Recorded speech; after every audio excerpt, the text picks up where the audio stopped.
ঘণ্টাখানেকের হট্টমেলা নয়, রায় জানানোর প্ল্যাটফর্ম নয়, বাংলা টেলিভিশনে প্রথমবার সোজাসুজি প্রশ্নের T20। ঘুরিয়ে নাক দেখাই না আমি, যখন তখন রং বদলাই না আমি। স্বর্ণালী প্রশ্ন করব সোজাসুজি।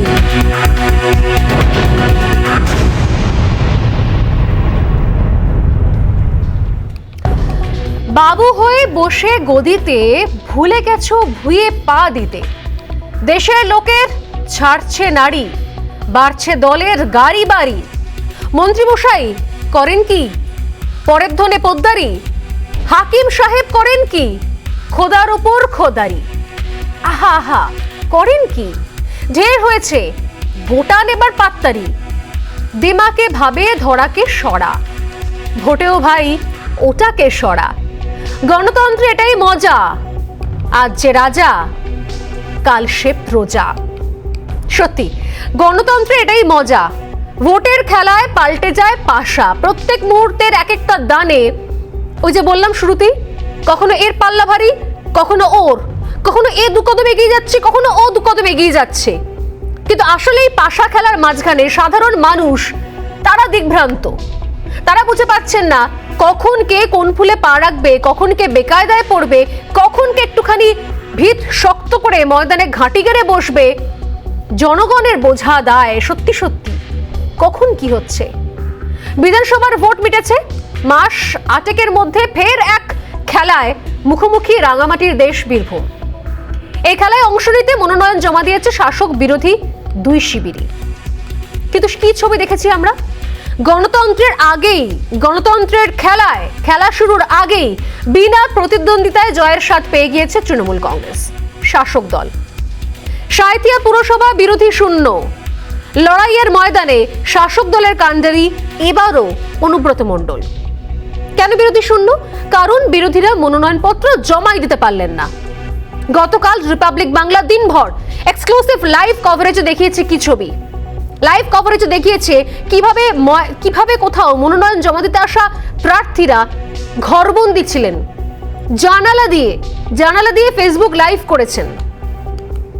নেপথ্য কাণ্ডারি একজন অনুব্রত মণ্ডল, শাসক দলের প্রিয় কেষ্টদা। বিরোধীদের কাছে যিনি আতঙ্কের কারণ। রাজার নীতি না নীতির রাজা? রাজনীতির অর্থ নিয়ে তর্ক চলতে পারে, কিন্তু রাজনীতির ময়দানে লড়াইয়ের অস্ত্র হিসেবে ক্রমেই জায়গা করে নিচ্ছে ক্রিকেটের ব্যাট, ফুটবল, হকি স্টিক। কেন বলছি? কারণ যেমন পুরো ভোটের আগের দিন, মনোনয়নের দিন একটা খেলার ছবি দেখলো গোটা বাংলা, সেক্ষেত্রেও সৌজন্যে অনুব্রত মণ্ডল। নিন্দুকেরা বলছেন যে এই খেলা আসলে হুমকি, আর এই হুমকি এর আগেও বেশ কয়েকবার শুনেছে বীরভূমের লোকজন। কিন্তু এবার তো নজরে শুধু বীরভূম নয়, নজরে আরো অনেক পুরসভা রয়েছে। 12 তারিখের দিকে নজর রয়েছে সমস্ত রাজনৈতিক দলের। তাই আক্রান্ত হতে হচ্ছে বিরোধীদের অভিযোগ, ভোট শান্তিপূর্ণ করতে কেন্দ্রীয় বাহিনীর দাবি তুলছেন তারা। ভোটার, বিরোধী রাজনৈতিক দলের কর্মী সমর্থকদের নিরাপত্তার দাবিও উঠছে। তবে লড়াইয়ে একটা প্রতিপক্ষও রয়েছে। খেলায় জিততে বিপক্ষের ক্যাপ্টেনকে আউট করার চেষ্টাও কম হচ্ছে না। প্রথমে ভোট পরবর্তী হিংসার মামলা, পরে গরু পাচার মামলা। একের পর এক অভিযোগ শাসক দলের একাধিক নেতা, মন্ত্রী, সাংসদের বিরুদ্ধে। আর সেই অভিযোগকে সিবিআই এর স্ক্যানারে বীরভূমের দাপুটে নেতা অনুব্রত মণ্ডল। কিন্তু শুধু কি অনুব্রত? পুরো ভোটের আগে আমরা কি দেখলাম? গরু পাচার কাণ্ডে নাম জড়িয়েছে ঘাটালের তৃণমূল কংগ্রেস সাংসদ দীপক অধিকারীর, অর্থাৎ দেব, অভিনেতা দেবকেও তলব করেছে সিবিআই। তৃণমূলের অভিযোগ ভোট এসেছে তাই শাসকের দুয়ারে সিবিআই। পাল্টা সরব বিরোধীরাও। কি বলছে দুই পক্ষ? আজকে আলোচনা শুরু করার আগে শুনে নেব এই শাসকের দুয়ারে সিবিআই এর নেপথ্যে এবং তার সঙ্গে শাসক বিরোধী দুপক্ষের তর্জা ঠিক কোন পর্যায়ে পৌঁছেছে আজ। যেই একটা করে ইলেকশন আসবে অমনি দেখবেন সিবিআই তৎপরতা বাড়বে, ইডি তৎপরতা বাড়বে মুখ বন্ধ করার, যাতে বিজেপির বিরুদ্ধে একটি কথাও বলতে পারবে না। ইলেকশন আছে বীরভূমে অনেকগুলো মিউনিসিপ্যালিটি, হ্যাঁ দিয়েছে, কেসটাকে পাঠিয়ে নোটিশ। এমনিতে পারে না, পলিটিক্যালি পারবে না। সিবিআই এবার দেবকে করেছে, এরপরে মহাদিদেব শঙ্করকে করবে ভগবান, তারপর ইন্দ্রজিৎ দেবকে করবে। সিবিআই সব দেবতাকে ডাকবে। এইসব করে কি হবে? যখন ইলেকশন আছে তখনই সব কিছু হয়, মানুষ সব সিদ্ধান্ত নেন। গণতন্ত্রে গণদেবতা হচ্ছে মানুষ, তারা সিদ্ধান্ত নিয়েছেন। মমতা ব্যানার্জি ছাড়া, উন্নয়ন ছাড়া তারা কিছু চান না, তার কারণ মমতা ব্যানার্জির অপর নামই হচ্ছে উন্নয়ন। আরে এনামুল আর অনুব্রত তো বন্ধু, এত দেরি করে ডাকছে কেন? ডাকলে হবে না, ঢুকাতে হবে ভিতরে। এনামুলের সঙ্গে অনুব্রত মণ্ডল একেবারে যৌথ ব্যবসা করেছে, রাইস মিলের ব্যবসা এবং গরু পাচারের ব্যবসা, দুটোর সঙ্গেই অনুব্রত মণ্ডল যুক্ত, এটা সবাই জানে। শুভেন্দুর কড়া দাওয়ায় শুধু ডাকলে হবে না ভাই, ঢোকাতে হবে, অর্থাৎ জেলে পুরতে হবে।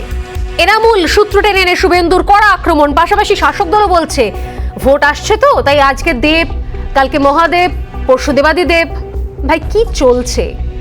মানুষ কিছু বুঝছে না, সাধারণ মানুষ তারা ভোট দিতে চায়, তারা পরিষেবা চায়। তাদের এলাকা, তাদের পুরসভায় পরিষেবা বন্ধ ছিল দীর্ঘ বছর, 3 বছর, 4 বছর, 5 বছর, কোথাও 6 বছর। ভোট এলে সিবিআই সক্রিয় হয়ে ওঠে, এই অভিযোগ নতুন নয়, কিন্তু ভোটের আগে ও পরে নেতাদের অবস্থান বদলে যায়, সেটা স্পষ্ট। এই যেমন বিধানসভা ভোটের পর অনুব্রতের মুখে এক কথা, পুরো ভোটের আগে অন্য কথা। কেন বলছে কথা? বিধানসভা ভোট মিটে যাওয়ার পর আগের, অর্থাৎ 2018 সালের পঞ্চায়েত ভোটের রেফারেন্স টেনে এনে অনুব্রত মণ্ডল কি বলেছিলেন শুনবো। আপনি প্রশ্ন করতে পারেন আমাকে যে কেন তাহলে 13তে ভুল করেছিলেন, এই 13তে 19-এ কেন ভুল করেছিলেন? অন্যায় হয়েছে, ভয়ঙ্কর অন্যায় করেছি। খেলা হবে হকি দিয়ে, খেলা হবে। হকি খেলাটা কিন্তু বেঙ্গলের খেলা নয়, অল ইন্ডিয়া খেলা। কেউ যদি ভোটে ক্যান্ডিডেট দিতে না পারে, তার জন্য কি তৃণমূল কংগ্রেস দায়ী? আমি এটা জানতে চাই। বোলপুরে যেমন নাটক করলো জগন্নাথকে। খেলা হবে, খেলা হবে, এবার জমিয়ে খেলা হবে, আর খেলাটা এবার হকি স্টিকে হবে। আমরা দেখলাম মনোনয়নের দিন মনোনয়ন জমা দেওয়ার আগে বাইরে পাহারায় দাঁড়িয়েছিলেন কিছু নেতা নেত্রীর পছন্দের লোকজন, সেই হকি স্টিক নিয়ে দাঁড়িয়েছিলেন। সিবিআই এর বিষয়ে আসি। সিবিআই এর জন্ম তো 1963 সালে, যখন যেই থাকে ক্ষমতায় তখন তার বিরুদ্ধে সিবিআই কে ব্যবহারের অভিযোগ ওঠে। নতুন কিছু নয়, নতুন একেবারেই নয়। 2013 সালে বিজেপি বলেছিল সিবিআই মানে Congress bureau of investigation, CBI Congress bureau of investigation, BJP বলেছিল। এখন কংগ্রেস কি বলছে? Captive bureau of investigation. CBI এর মানে বদলে যাচ্ছে। মমতা বলছেন CBI, BJP bureau of investigation. দেশের প্রধানমন্ত্রী অবশ্য স্পষ্ট করেছেন সিবিআই এর দখলদারি দেওয়া সরকারের কাজ নয়, এটা প্রধানমন্ত্রী বলছেন। কি বলছেন শুনবো।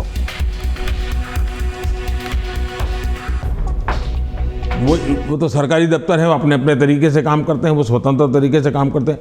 चुनाव बीच में आ जाता है, करेंगे क्या? वो तो अपने टाइम टेबल से चलते रहते हैं, जहां से उनको जानकारी मिलती है करते हैं। सरकार का उसमें कोई रोल भी नहीं होता है। বাংলায় গরু কয়লা পাচার চক্রের তদন্ত করছে সিবিআই। তদন্ত চলছে ভোট পরবর্তী হিংসা মামলা নিয়েও, আর্থিক দুর্নীতি নিয়ে তদন্ত চালাচ্ছে ইডি। আর এই সব ক্ষেত্রেই শাসক দলের হেভিওয়েট নেতারা এখন কাজ করায়। এখন সিবিআই তদন্তে হাজিরা বা গ্রেপ্তারের নির্দেশ হলে দুর্নীতির দায় ঝেড়ে ফেলার সহজ উপায় হচ্ছে প্রতিহিংসার তত্ত্বকে আওড়ানো, বারবার আওড়ানো।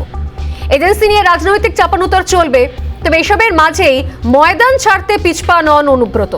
হাইকোর্টের নির্দেশে ভোট পরবর্তী হিংসা মামলায় আপাতত রক্ষা কবচ মিলেছে তার। এখন দেখার সিবিআই বনাম অনুব্রতের এই ছায়াযুদ্ধে বীরভূমের ভোটের রাজনীতি কোন দিকে মোড় নেয়, আদৌ নির্বাচনে কোনো প্রভাব পড়ে কিনা। চোখ রাখছি আজকের বিশেষ প্রতিবেদনে।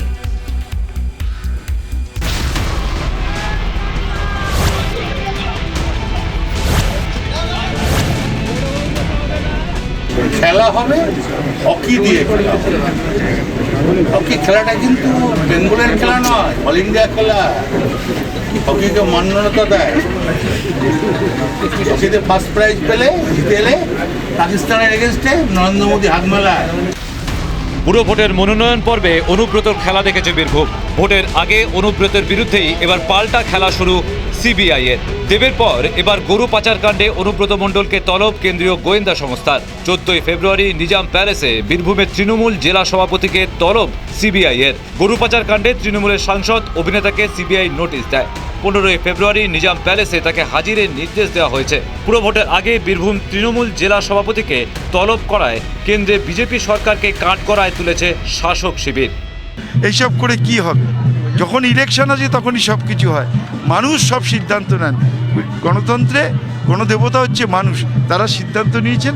মমতা ব্যানার্জি ছাড়া, উন্নয়ন ছাড়া তারা কিছু চান না। তার কারণ মমতা ব্যানার্জির অপর নামই হচ্ছে উন্নয়ন। পাল্টা গরু পাচার কাণ্ডে অনুব্রতের যোগের অভিযোগ তুলে সরব হয়েছে রাজ্যের বিরোধী দলনেতা।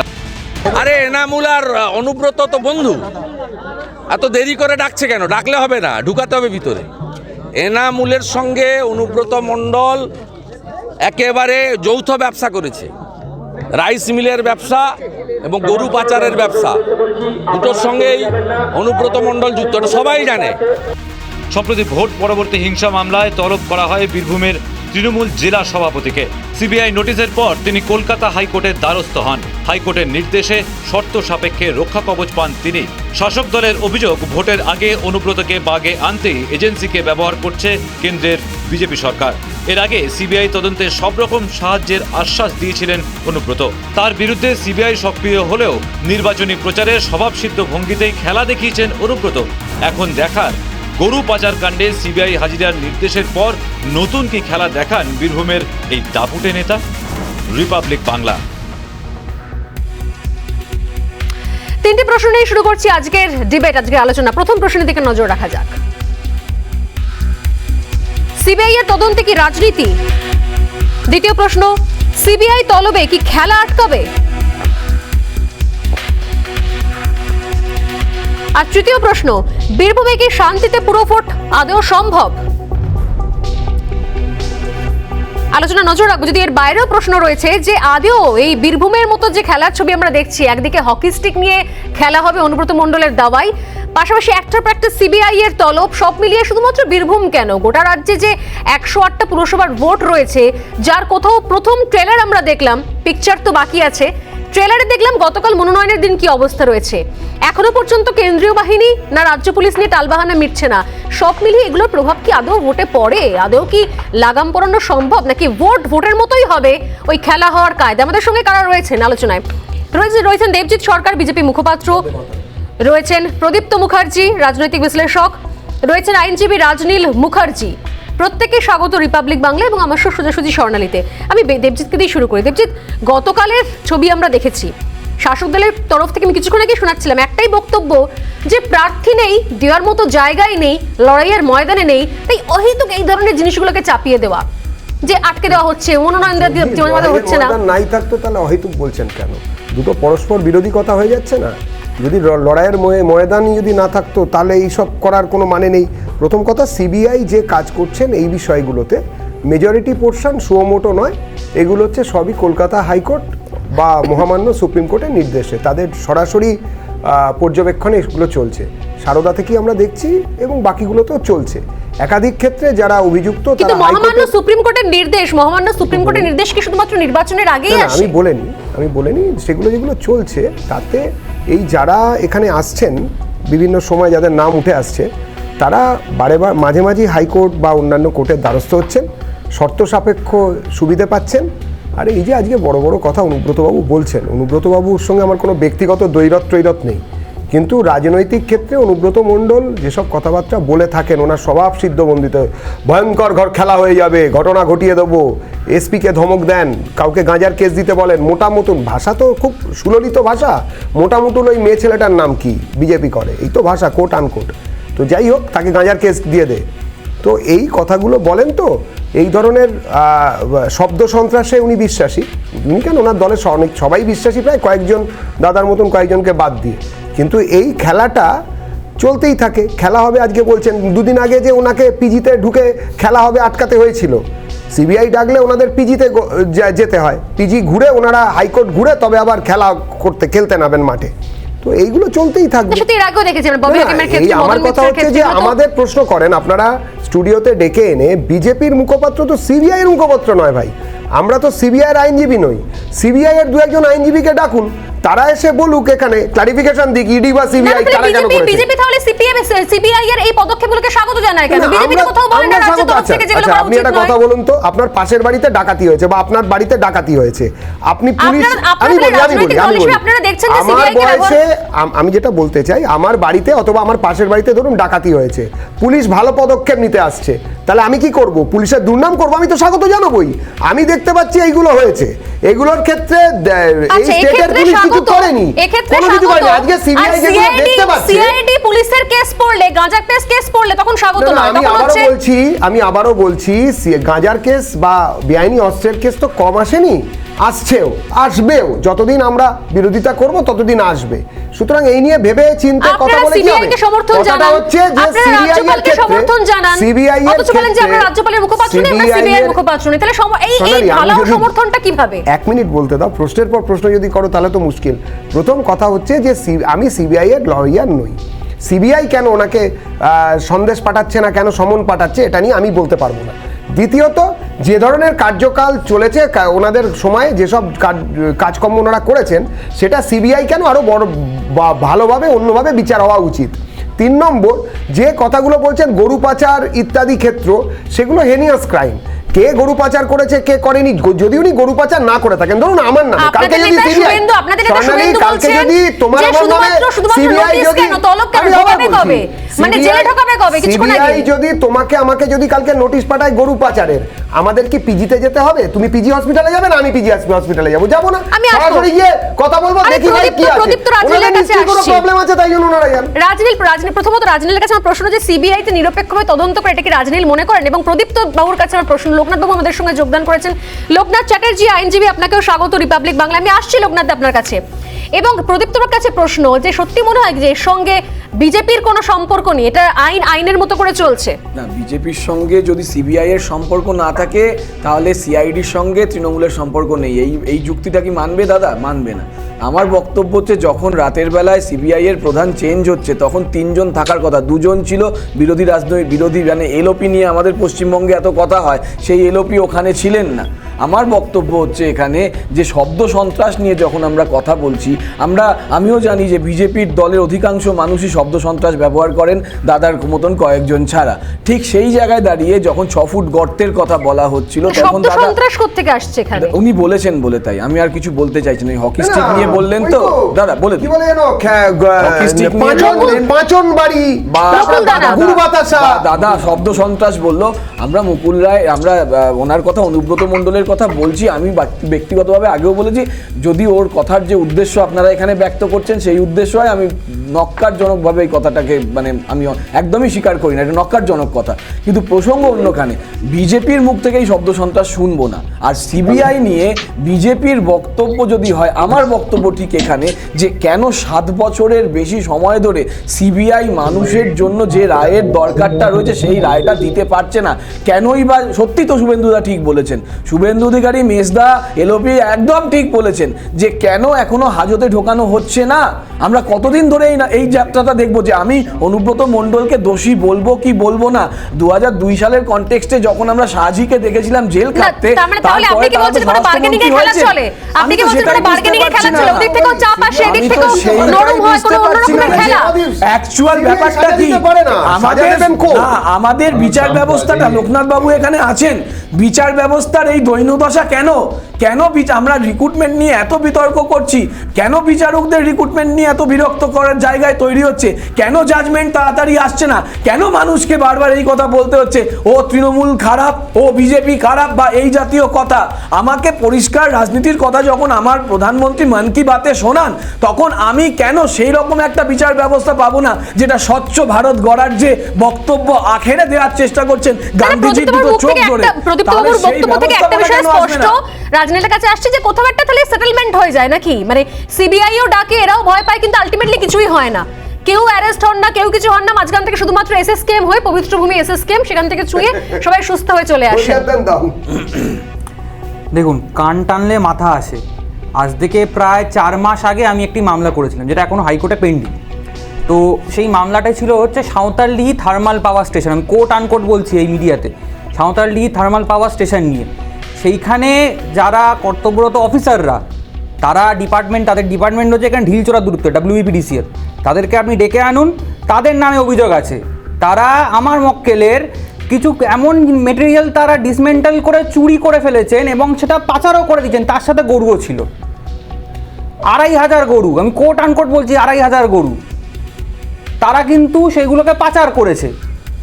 সেগুলোর সব স্লিপ আছে, এন্ট্রি স্লিপ সব কিছু আছে, সেগুলো কিন্তু এখনও অবধি চলছে।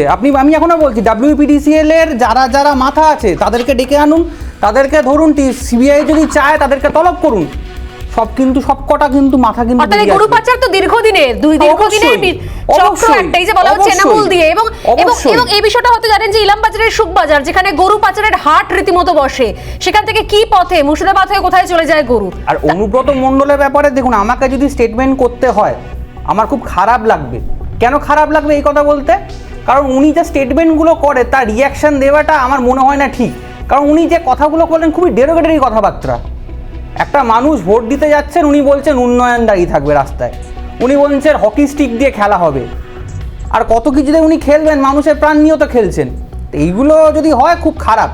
এই রকম রাজনীতি করার থেকে না করা ভালো। না আমি এই জায়গা থেকে আসবো, এই গরু পাচার কারণের সাথে বুঝলাম যে রাজনীল একটা অন্য প্রসঙ্গ টেনে এই কনটেক্সটে বলছিলেন, কিন্তু আমার বক্তব্য হচ্ছে এর সঙ্গে একই সঙ্গে এটা কি ধমক চমক নয়? কোথাও কি মনে হয় যে এর সঙ্গে কোথাও সাংসদ দেব, তিনি অন্য জায়গার সাংসদ, তার নাম জুড়ে দেওয়া, অর্থাৎ যেটা বলছেন মদন মিত্র, যে সম্পূর্ণ উদ্দেশ্য প্রণীতভাবে এটা করা হচ্ছে যাতে কোথাও বিজেপির বুঝলাম না জুড়ে গেছে সিবিআই এর তলবে। হ্যাঁ প্লিজ আমি একটু বলে দেব, জুড়ে দিয়েছে, জুড়ে গেছে বা জুড়বে সেটা পরবর্তীকালে, সেটা তো সময় সাপেক্ষ বোঝা যাবে কিভাবে হচ্ছে না হচ্ছে। যদি সত্যি এটা উইটনেস যদি কেউ বলে থাকে যে দেব জড়িত আছে, তাহলে তো প্রমাণ হবেই, আজ না হলে কাল প্রমাণ হবে। অনুব্রত মণ্ডল যদি জড়িত থাকে আজ না হলে কাল প্রমাণ হবে। কিন্তু এটা দেখা গেছে তৃণমূল নেতাদের ক্ষেত্রে, যখনই কোনো সময় সিবিআই ডেকেছে বা কোনো হায়ার অথরিটি অফিসিয়ালসরা ডেকেছে, তারা কিন্তু এসএসকেমে উডবান ওয়ার্ডে গিয়ে চলে গেছেন। ভায়া উডবান, হ্যাঁ ভায়া উডবান। আমি হ্যাঁ প্রদীপ্ত, আমি এটাকে আমি অ্যাডপ্ট করলাম, এই ওয়ার্ডটা আমি অ্যাডপ্ট করলাম। শুধু পরিষ্কারভাবে বলতে চাইছি যে এরা ওয়ার্ড অ্যাডপ্ট করছে, এরা যা খুশি অ্যাডপ্ট করে নি। প্রবলেমটা কোথায়? আমার প্রদীপ্ত আপনি কি অস্বীকার করছেন যে এই বিষয় নিয়ে তদন্ত হওয়া প্রদীপ্ত তদন্ত হওয়া উচিত না উচিত নয়? গরু পাচার কাণ্ড হওয়া উচিত, 100 বার তদন্ত হওয়ার নামে প্রহসনটা কেন হাইকোর্টে যেতে হচ্ছে? হাইকোর্টে কেন যেতে হচ্ছে কথা ভাই বলছেন, ভাইয়ের কাছে বক্তব্য, তিনি আইনজীবী, এখানে 3 জন আইনজীবী আছেন। আমার কথা হচ্ছে আইনি দীর্ঘসূত্রতা কেন হাইকোর্টে কেন যেতে হচ্ছে? প্রোটেকশন দেওয়ার জন্য অনুব্রত মণ্ডলকে আইনি দীর্ঘসূত্রতা কেন? আইনি দীর্ঘসূত্রতা কেন দিচ্ছে? কারণ আইনের প্রভিশন রয়েছে, তুমি দাদা আইনের প্রভিশন রয়েছে, তুমি সেইটুকুনি বলো। বক্তব্য খুব পরিষ্কার, এইটুকুনি বলো হাইকোর্টে কেন যাচ্ছে? আইনের প্রভিশন নিয়ে কেন যাচ্ছে? শুভেন্দু অধিকারী গেছে, সিপিএম এর নেতারা গেছে, এটুতে অনেকে গেছে, কারণ প্রভিশন গেছে। না না, এখানে তো একটা মজা তো আছে। রাজনীল আমি প্রদীপ্ত একটা বিষয় সহমত। শুভেন্দু অধিকারীও কি তো সেই পথ পেরিয়ে কোথাও এসেছেন, সেই তালিকায় তো নাম থাকতে পারতো কোথাও, সেখান থেকে তো উনি সরে এসেছেন। উনি তো কোথাও তাহলে দলবদল হয়েছে, তাই সেই জায়গা থেকে কোথাও ব্রাত্য হয়ে গেছেন। এখন চলে এসে অনুব্রত মণ্ডল, মদন মিত্র বলছে আজকে দেব, কালকে দেবাদিদেব, আরো অনেকে রয়েছে। রাজনীল দেখুন, দুটো জিনিস হচ্ছে ব্যাপার। আজকে যখন কেউ ডাকছে আমাকে যদি প্রোটেকশন নিচে যেতে হয়, তাহলে তো বোঝা যাবে যে জিনিসটা খুব ফার্স্ট হয়ে যাচ্ছে না। আমি জানি আমি দোষ করেছি, সেই জন্য আমি চলে গেলাম, আমি বললাম যে আমি তদন্তের সাথে আমি যা যেমন তদন্ত চলবে, I will support, I will help all the investigation process. কিন্তু আমি হাইকোর্টে যাচ্ছি কেন? তুমি যদি কিছু না করে থাকো তুমি যাচ্ছ কেন হাইকোর্টে? না হাইকোর্টে যেতেও পারে, কিন্তু তার আগে হাইকোর্টে বেল পাওয়ার জন্য একটা জলজান্ত সুস্থ লোক আগের দিন যে চমকাচ্ছে ধমকাচ্ছে, রাস্তায় নেবে দেখে নেবো খেলা হবে বলছে, পরের দিনই সে সমনটা রিসিভ করার পরেই বা নোটিশটা রিসিভ করার পরেই সে পিজি হাসপাতালে চলে যাচ্ছে। তার ব্রেনে অক্সিজেন কম যাচ্ছে, তার বুকে অক্সিজেন কম যাচ্ছে, তার ফুসফুসে অক্সিজেন কম যাচ্ছে। একটা কথা কেন যে কেন হাইকোর্টে বেল চাইতে হচ্ছে? মুখ্যমন্ত্রী নিজেও তো বলছেন যে অনুব্রত অসুস্থ, অনুব্রতকে ডিস্টার্ব করার জন্য যেহেতু বিগত নির্বাচন হয়েছে, সেই জন্য ইচ্ছে করে যে বেল পিটিশন উনি হাইকোর্টে দিয়েছেন, সেই বেল পিটিশনের কপি আপনারা দেখান। সেখানে উল্লেখ আছে অনুব্রত বাবু প্রচন্ড অসুস্থ, বয়স হয়েছে, সমস্ত ভাবে সিবিআই কে হেল্প করতে ইচ্ছুক, এবং সেই জন্য আমি দুর্গাপুরে যেতে চাই, যতবার ডাকবে ততবার যাব, কোনো অসুবিধা নেই, আমাকে যেন গ্রেপ্তার না করা হয়। কেন পিজি হাসপাতালের ডাক্তারদের ওই প্রেসক্রিপশন গুলো ওনার কেন লাগছে বেল পেতে? আমি উনি তো সোজা দিয়ে লোকনাথ ব্যানার্জির কাছে আসি। লোকনাথ বাবু, লোকনাথ বাবু ছিলেন মদন মিত্র। একটার পর একটা এই যে আজকে মদন মিত্র 56 আজকে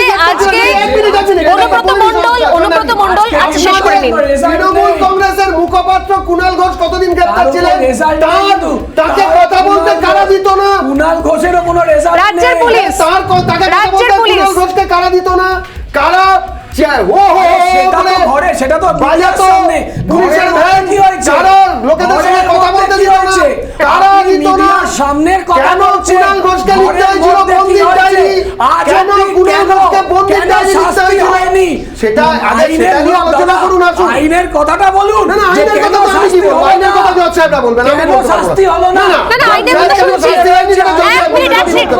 লোকনাথ বাবু, আপনার কাছে জানতে চাইবো যে এই মুহূর্তে দাঁড়িয়ে সত্যি সত্যি এই যে বারবার যে অভিযোগগুলো আসছে সিবিআই কে ব্যবহার করছে রাজ্যের বিরোধী দল বিজেপি, কি বলবেন?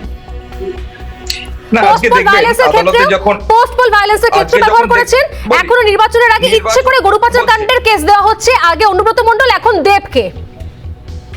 এবার আপনি দেখবেন নির্বাচনোত্তর হিংসার ক্ষেত্রে আদালতের কলকাতা হাইকোর্টের 5 জাজের বেঞ্চ সর্বসম্মতিক্রমে একটি রায়দান করেছিলেন।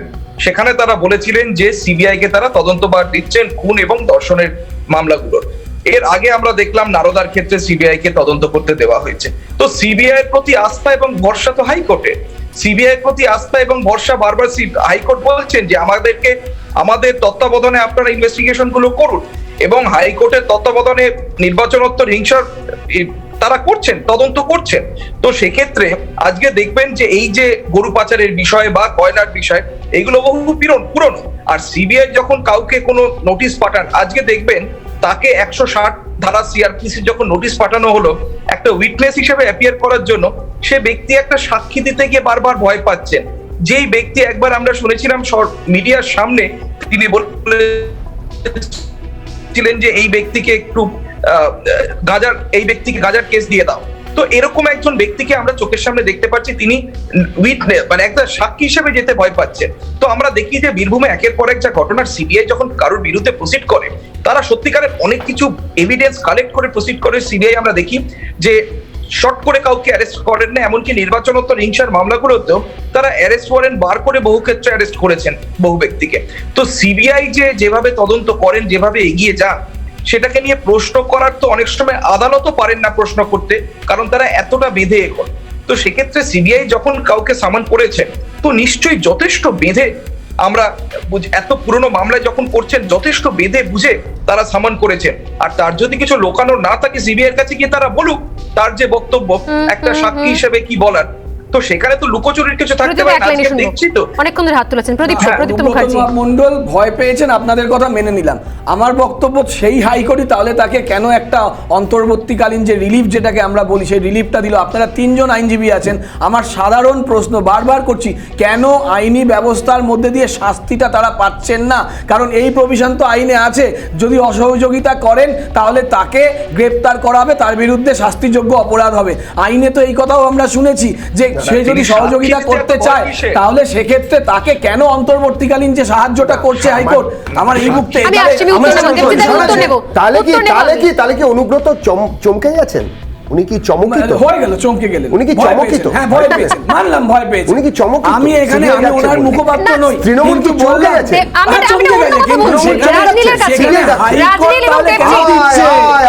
বলে সিবিআই ডাকছে,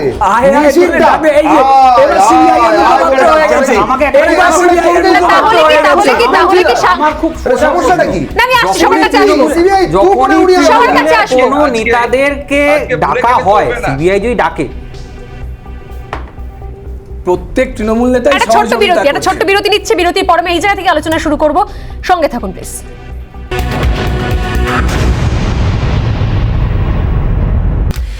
বিরতির পর যে জায়গা থেকে আলোচনা কোথাও এগিয়েছিলাম সেখানেই আস্তে আস্তে শেষ করবো। আমাদের সঙ্গে রয়েছেন দেবজিৎ, রয়েছেন প্রদীপ্ত, রাজনীল এবং লোকনাথ। বক্তব্য একটা, এই সময় দাঁড়িয়ে সত্যি সত্যি রাজনৈতিক দলের কাছে শত্রু কোনটা হয়ে দাঁড়াচ্ছে বা শাসক দলের কাছে? একদিকে কোথাও মনে হচ্ছে সিবিআই, অন্যদিকে কোথাও মনে হচ্ছে যে নিজেরই দল, বিভিন্ন জায়গা থেকে তৃণমূল ভার্সেস তৃণমূল লড়াই হচ্ছে। সব মিলিয়ে জনগণ কি বোকা হচ্ছে না? রাজনীল কি বলবেন? দেখুন, জনগণকে বোকা করছেন যে দল আমাদের রাজ্য চালাচ্ছেন, যে শাসক দল, ঠিক আছে? প্রথমত যদি সিবিআই কাউকে তলব করে তখন দেখতে হচ্ছে রাজ্যের মুখ্যমন্ত্রী নিজাম প্যালেসে গিয়ে বসে ধর্ণা দিচ্ছেন, খুব দুর্ভাগ্যজনক। ফিরহাদ হাকিম, মদন মিত্র এনাদেরকে তলব করা হয়েছিল তদন্তের জন্য, তাদেরকে সাহায্য চাওয়া হয়েছিল যে আপনারা আসুন তদন্ত করব, মুখ্যমন্ত্রীকে ধর্ণা দিচ্ছেন। সকাল থেকে বিভিন্ন মিডিয়া হাউস দেখিয়েছেন, আপনারাও দেখিয়েছেন, তো সেইগুলো নিয়ে তো কোনো দিন কেউ কিছু বলেনি, কেন বলছে না?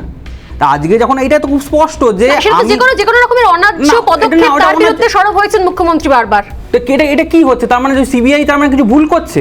আমার খুব প্রশ্নটা সব থেকে বড় কথা, সিবিআই কি তাহলে ভুল করছে কাউকে ডেকে? এটা তো সব থেকে বড় কারণেই তো রাজনৈতিক উদ্দেশ্য প্রণোদিত কথাটা বারংবার ব্যবহার করা হচ্ছে। তাহলে সিবিআইকে তো তাহলে মমতা বন্দ্যোপাধ্যায়কে তো হাইকোর্ট বা সুপ্রিম কোর্ট করছে, তখন মুখ্যমন্ত্রী কেন যাচ্ছেন, আইনমন্ত্রী কেন যাচ্ছেন? এই প্রশ্নটাই তো উঠেছিল আইনগতভাবে। আইনগতভাবে এই প্রশ্নটা উঠেছিল, আইনগতভাবে এই প্রশ্নটা উঠেছিল। তাহলে আইন সেইখানে কেন হাইকোর্টে হোক না আইন বলে দিক যেটা ভুল ছিল, আইন বলে দিক ওটা ভুল ছিল। এখানে আইনের অনুশাসন নিয়ে এত বক্তব্য হয়, আরে গেছেন ঠিক করেছেন, কারণ অনেক পদক্ষেপ হয়েছে, ঠিক করেছেন। আইন বলছে তো ঠিক করেছে, আইন তো ওকে ভুল বলেনি, ঠিক করেছে। আইন তো ওনাকে ভুল বলেননি, তুমি বলো যে আইন ওনাকে ভুল বলেছে, আইন তো ওনাকে ভুল বলেছে। প্রশ্নের মুখ্যমন্ত্রী তুমি আমার উত্তরটা দাও না, আগে আমি তো বললাম যে আইন ওনাকে ভুল বলেছে, তুমি আমাকে আগে উত্তরটা দাও। যে মুখ্যমন্ত্রী যে অন্যায্যভাবে দিয়েছেন, অন্যায্যভাবে রাজনৈতিক উদ্দেশ্য প্রণোদিতভাবে কাজ হয়েছে এবং সেই কারণেই প্রক্রিয়াগতভাবে সমস্যা। কি মনে করেন এই যে পুরো ভোটের আগে এক মিনিট সিবিআই যে তলব, এতে কি ভোটটা শান্তিপূর্ণ হবে? আমি আজকে 3 নম্বর পোল কোশ্চেনে আসি, ভোট কি শান্তিপূর্ণ হবে? যে উদ্দেশ্যে বিরোধী দল বিজেপি সেন্ট্রাল এজেন্সিকে কাজে লাগাচ্ছে, তার কি বেনিফিট কি আপনারা ঘরে তুলতে পারবেন? ভোট শান্তিপূর্ণ হবে? একদম দায়িত্বহীনভাবে বলছি, ভোট শান্তিপূর্ণ হবে না। শুনতে খারাপ লাগলো, এটাই সত্যি। তার কারণ এটাই, যেখানে যেখানে ভোট হয়ে গেছে, বিরোধীদের নমিনেশন করতে দেওয়া হয়নি, সেখানে তো ভোট হয়েই গেছে। আর অশান্তি শান্তির কোনো ব্যাপার নেই। এখন একতরফা অশান্তি বা একতরফা শান্তি যেটাই আমরা ধরবো সেটাই হবে। 2 নম্বর হচ্ছে, যেখানে ভোট হবে সেখানেও শান্তিপূর্ণ হবে না। তার কারণ হচ্ছে সর্বগ্রাসী নিচুতলার যারা নেতা তৃণমূলের, তারা সর্বগ্রাসী, এ বলে আমাকে দেখ, ও বলে আমাকে দেখ। ওপর থেকে নির্দেশ জারি করতে হয়েছিল অভিষেক বাবু, সেকেন্ড ইন কমান্ড, এখন অবশ্য ফার্স্ট ইন কমান্ড। উনি নিজে বলেছেন নাকি 66 বছরের পরে কারোর আর নেতৃত্ব, মানে 65 বছরের পর আর কারোর নেত্রী থাকা উচিত না, ওনার পিসিমণি সম্বন্ধেই বোধহয় বলেছেন। তো উনি হুয়ার মেড দ্য কমান্ড, ওপর থেকে বলা হয়েছিল যে এরকম অশান্তি করলে নাকি দলের বাইরে বার করে দেওয়া হবে, কিন্তু বার তো করা হয়নি। কিন্তু তারপর আমরা দেখেছি অশান্তি। আজকেই সিবিআই আরেকটি এফআইআর করেছে আবু সুফিয়ানের নামে, পোস্টপোল ভায়োলেন্সের একটা, এবং আরও 18 জন 14 জনকে নিয়ে পোস্টপোল ভায়োলেন্সে একটা রেপ হয়েছিল, সেই নিয়ে। ঠিক বা ভুল সেটা আইন বিচার করবে, কিন্তু এগুলো চলছে। আমার কথা হচ্ছে, যদি আবু সুফিয়ানের মতন নেতা, যাকে কিনা বারবার এই ধরনের কেসে আমরা আসামি হিসেবে দেখতে পাবো, তাহলে এর উপরে যারা রয়েছে তারা তাহলে কি, তারা দেখেও কি দেখছেন না? আর দ্বিতীয়ত, অত্যাচার এমন জায়গায় চলে, সিবিআই তলবে খেলাটা আপনাদের আটকাবে, এটা আপনাদের বক্তব্য। খেলার মতো চলবে। সোনালি, সিবিআই এর অত্যাচার, যদি এরা যেটা বলছে সিবিআই নাকি অত্যাচার করছে, তা অত্যাচারই তো তৃণমূল বারবার আমাদের ট্যাক্সের পয়সায়। তৃণমূল কিন্তু অদ্ভুত ব্যাপার, দল হিসেবে কিন্তু যাচ্ছে না কোনো কোর্টে। সিবিআইয়ের বিরুদ্ধে তৃণমূল দল হিসেবে যায়নি, একমাত্র কয়েকটা কেস ছাড়া। বাকি সব জায়গায় গভর্নমেন্ট এক্সচেকারের টাকায় তৃণমূল কংগ্রেস সরকারিভাবে ডিফেন্স নিতে গেছে। আপনার এক্সচেকারের টাকায় প্রত্যেকদিন আমরা যে টুথপেস্ট কিনি, ব্রাশ কিনি, চা খাই, চিনি কিনি, তারই যে ট্যাক্সর পয়সা, তাই নিয়ে ওরা মোচ্ছপ করতে যায় হচ্ছে সুপ্রিম কোর্ট আর হাইকোর্টে। লোকেদের, মানে আইনজীবীদের, তারা সেখানে পয়সা দেয় এবং সেখানে হারে যেতে পরের কথা। আমার কথা হচ্ছে, পরিষ্কার পরিচ্ছন্নভাবে প্রত্যেক দিন এইভাবে সাধারণ মানুষ তলবের সঙ্গে ভোটের কোনো সম্পর্ক নেই। আমি মনে করি না এটা সরাসরি পুরো ভোটের সম্পর্ক তো রাজ্য নির্বাচন কমিশনের, কিন্তু দুর্ভাগ্যজনকভাবে রাজ্য নির্বাচন কমিশন এখন রাজ্য নির্বাচন দপ্তরে পরিণত হয়েছে, রাজ্য সরকারের অধীনস্থ একটি সংস্থার মতো। তাহলে আপনি মনে করছেন যে অনুব্রত মণ্ডল গরু পাচার কাণ্ডের যোগ রয়েছে, তাহলে দেবের সঙ্গেও, সাংসদ দেবের সঙ্গে গরু পাচারের যোগ আছে? আমি আবারও বলছি, নিশ্চয়ই কিছু না কিছু ক্লু পেয়েছে, সেই জন্যই গিয়েছেন।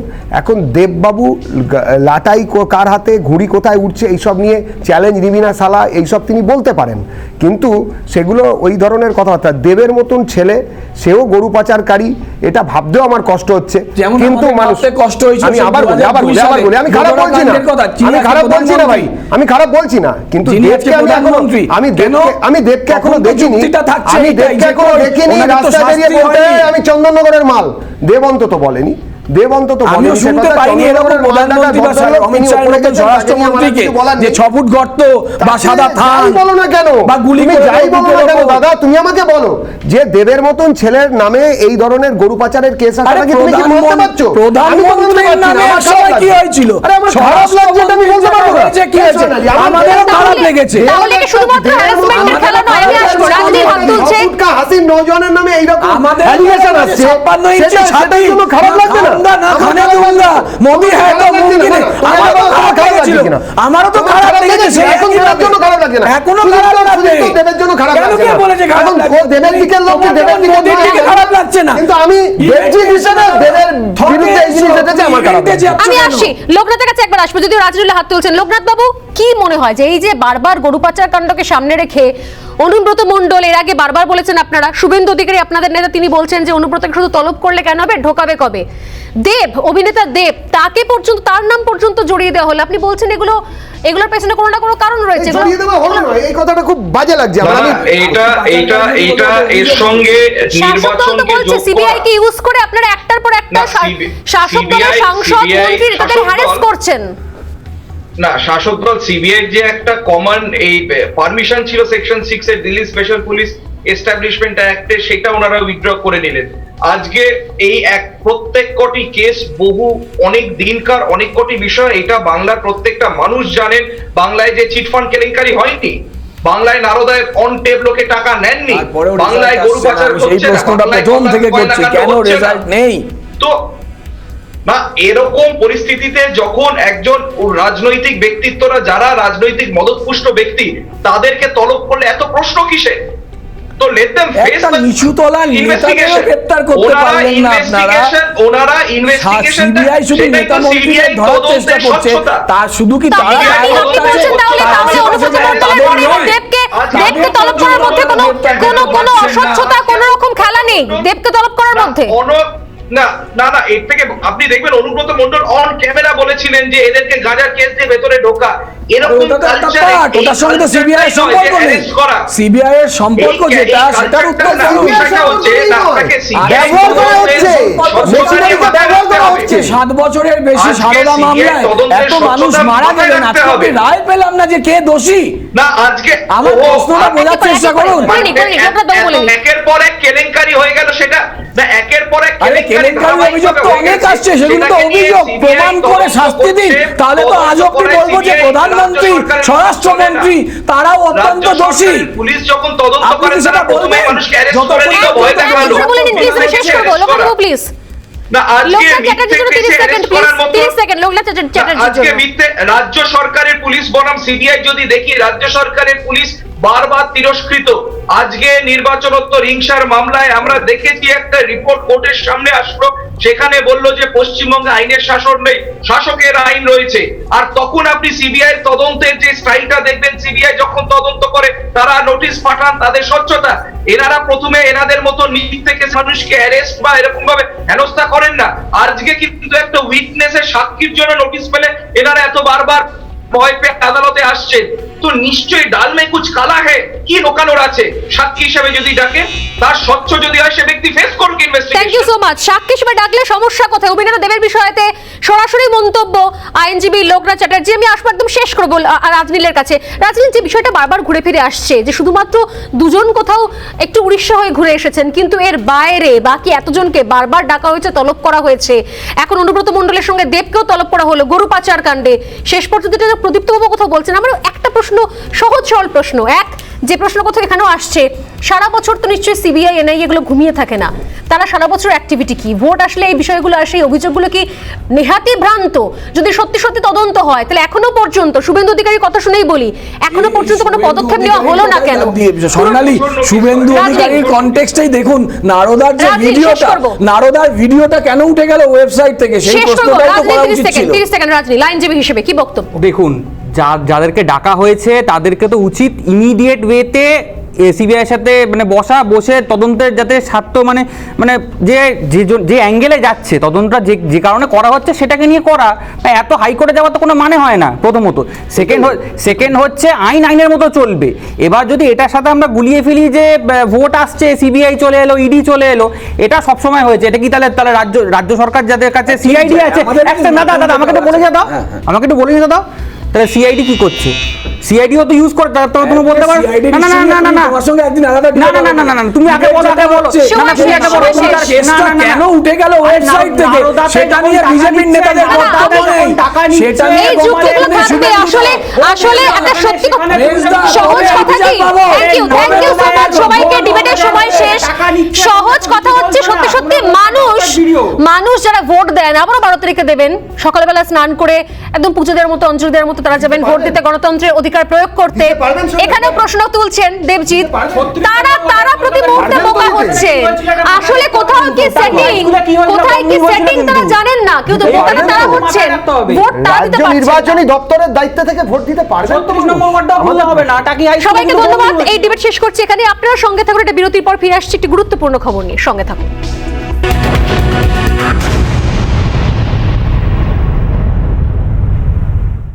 ফিরলাম বিরতির পর। এই মুহূর্তে নজর রাখছি একটি অত্যন্ত গুরুত্বপূর্ণ খবরে। এক গৃহবধূকে পুড়িয়ে মারার অভিযোগ উঠল, চাঞ্চল্যকর এই ঘটনাটি ঘটেছে আসানসোল দক্ষিণ থানার কলিয়ারিতে।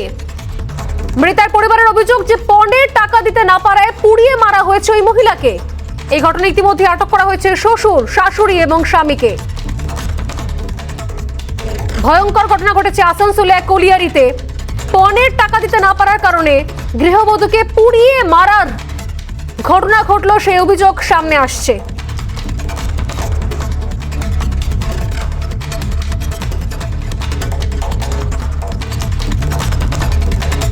এবং এই বিষয়ে মেয়েটির বাড়ির তরফে যোগাযোগ করা হলে তার বাড়ি থেকে স্পষ্ট বলা হয়েছে যে ইতিমধ্যেই যে খবর তারা পেয়েছিলেন তা অনেক টাকা পণ দাবি করা হয়েছিল, সেই পণের টাকা দিতে তারা দেরি করছিলেন এবং এই ইস্যুকে কেন্দ্র করে প্রায় সময় মেয়েকে মারধর করা হতো।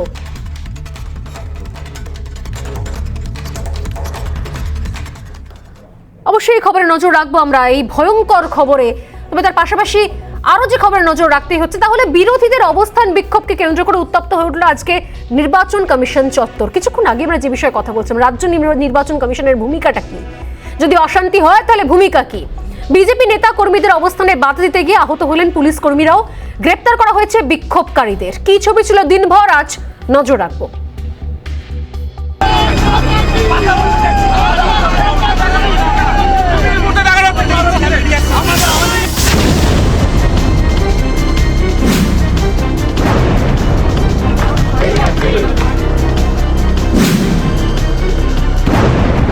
পুরো ভোটের আগে রাজ্যের বিভিন্ন জায়গায় আক্রান্ত হয়েছেন বিরোধীরা। কোথাও মনোনয়ন জমা দিতে বাধা, তো কোথাও বাড়ি ঢুকে মারধর করা হচ্ছে বিরোধীদের। শাসক দলের বিরুদ্ধে এমনই অভিযোগ বিরোধীদের। বৃহস্পতিবার সুষ্ঠু নির্বাচনের দাবিতে নির্বাচন কমিশনের সামনে অবস্থান বিক্ষোভ কর্মসূচির ডাক দেয় বিজেপি। তবে তার আগে থেকেই তৈরি ছিল পুলিশ, বিক্ষোভকারীদের আটকাতে তৈরি ছিল গার্ডওয়াল। কিন্তু বিক্ষোভকারীরা পৌঁছাতেই শুরু হয় ধস্তাধস্তি।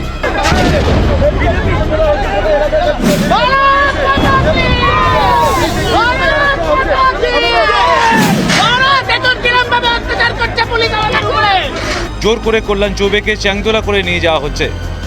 দেখানোর চেষ্টা করবো, এভাবেই টানতে টানতে তোলা হচ্ছে প্রিজন ভ্যানে। আবারও কল্যাণ চৌবের নেতৃত্বে যারা এসেছিলেন তাদেরকে তোলা হচ্ছে প্রিজন ভ্যানে। এই মুহূর্তে সেই ছবি দেখাচ্ছি। ধস্তাধস্তিতে আক্রান্ত পুলিশ কর্মীরাও। কলকাতা পুলিশ কালীঘাটের নির্দেশে কারোর জামা ছেড়েছে, কারো কলার ধরেছে, চোর ডাকাতের মতো চ্যাংদোলা করে তাদেরকে তুলেছে। মহিলাদের পর্যন্ত মেল পুলিশদের দিয়ে ধাক্কাধাক্কি, গায়ে হাত দেওয়া হয়েছে। গোটা ঘটনায় মোট 55 জন বিক্ষোভকারীকে গ্রেপ্তার করা হয়েছে।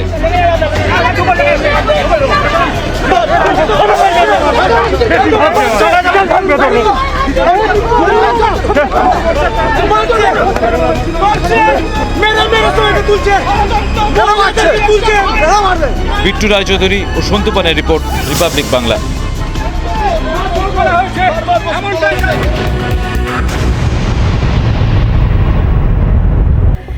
সোজাসুজি স্বর্ণালী শেষ করছি আজ এখানে, আবার দেখাবে আগামীকাল ঠিক সন্ধ্যে 6:57। নমস্কার।